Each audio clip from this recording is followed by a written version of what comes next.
High, আমি আজকে আবারও চলে এসেছি গার্ডেনের সবজি তুলতে। তো চলো দেখা যাক আজ গার্ডেন থেকে আমি কি সবজি তুলতে পারি।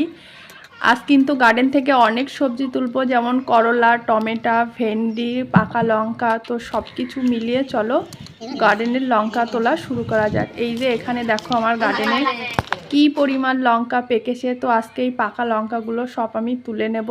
দেখো প্রত্যেক গাছের লঙ্কা অনেক পেকে গেছে। গাছের এত পরিমাণ লঙ্কা হয়েছে যে খেতে খেতে ফুরিয়ে পারিনি, তাই এবার লাস্ট পর্যন্ত পাকা ধরেছে। পুরো গাছের লঙ্কা পুরো লাল হয়ে পেকে আছে, আর গাছে কিন্তু প্রচুর ধরন। দেখো ছোট ছোট গাছ কিন্তু লঙ্কায় ভরপুর হয়ে আছে, সব গাছের লঙ্কা পেকে গেছে। দেখো তোমরা যারা গার্ডেনে এখনও লঙ্কার চারা লাগাওনি, আমি বলবো এখনও লাগিয়ে দাও, কারণ শীতের সময়ও লঙ্কার প্রচুর ভালো ফলন পাওয়া যায়। আমি যেহেতু অনেক আগেই লাগিয়েছিলাম, সেই জন্য এত আগে ফলন পেয়েছি, এবং এই গাছে কিন্তু শীতের সময়ও প্রচুর ফলন আসবে।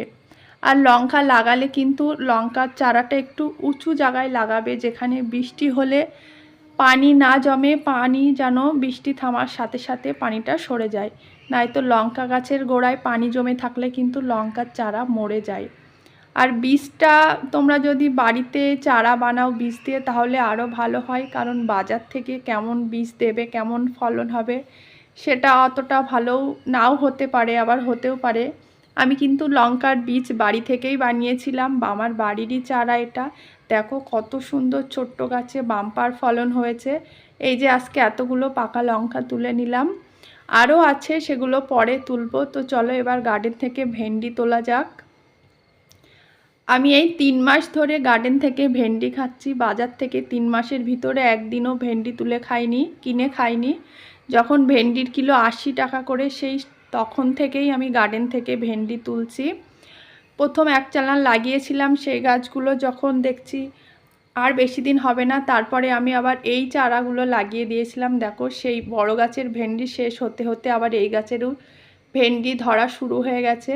ছোট ছোট গাছ, কিন্তু সব গাছে দেখো কত সুন্দর ভেন্ডি হয়েছে, ফুল ফুটে আছে। আর ভেন্ডিগুলো কিন্তু খুবই বড় বড়, এক একটা গাছে 2-3টে করে ভেন্ডি ধরে আছে, দেখতেই পাচ্ছ। আর এই যে এইগুলো সেই বড় গাছ, বড় গাছেও কিন্তু এখনও পরিমাণ ভেন্ডি হচ্ছে। দেখো কি সুন্দর সব গাছে ভেন্ডি ধরে আছে। আর ভেন্ডি এমন একটা সবজি যেটা একদিন পর পরেই তোমাকে তুলতে হয়, 1-2 দিন পর পরই তোমাকে ভেন্ডি দিয়ে যাবে। আর এটা ভেন্ডি সারা শীতকাল বাদে সারা বছরই প্রায় হয়। তো আজকে আমি বেশ অনেকগুলোই ভেন্ডি তুললাম। চলো এবার করলা তোলা যাক। আমার গার্ডেনে কটা করলা গাছ ছিল, এবং সেই গাছে কিন্তু খুবই সুন্দর করলা হচ্ছে। এই করলাগুলো খুব একটা বেশি বড় হয় না, মিডিয়াম সাইজের হয়। এই করলা খেতে খুবই স্বাদের, এর কিন্তু একদমই তিতো নেই। এই করলার একদমই তিতো নেই। ছোট বাচ্চারাও এই করলা রান্না দিয়ে ভাত দিলে বুঝতেই পারবে না যে এটা করলা রান্না। এই গাছটা আমার যে গার্ডেনের জাল দিয়ে ঘেরা, সেই জালে আপনা আপ উঠেছে। তো চলো এবার টমেটো তোলা যাক। দেখো আমার গাছে কি সুন্দর টমেটো পেকে আছে। তো পাকা টমেটোগুলো আমি তুলে নিলাম। দেখো টমেটো কিন্তু খুবই বড় বড় হয়েছে, আর পুরো পেকে লাল হয়ে গেছে। তো চলো দেখি, এই যে আমি পেঁচে নিয়ে এসেছি, পেঁচেতে ভরবো। আমি পুরো আজকে গার্ডেন থেকে এক পেঁচে ভেন্ডি কেটে নিলাম। দেখো অনেকগুলো ভেন্ডি হয়েছে। গার্ডেন থাকার এই একটা ভালো দিক যে সব সময় তোমাকে সবজি কিছু না কিছু দিয়েই যাবে। তো আজকে দেখো অনেকগুলো ভেন্ডি, করলা, পাকা টমেটো সবই তুললাম। তো আজকের মতো টাটা।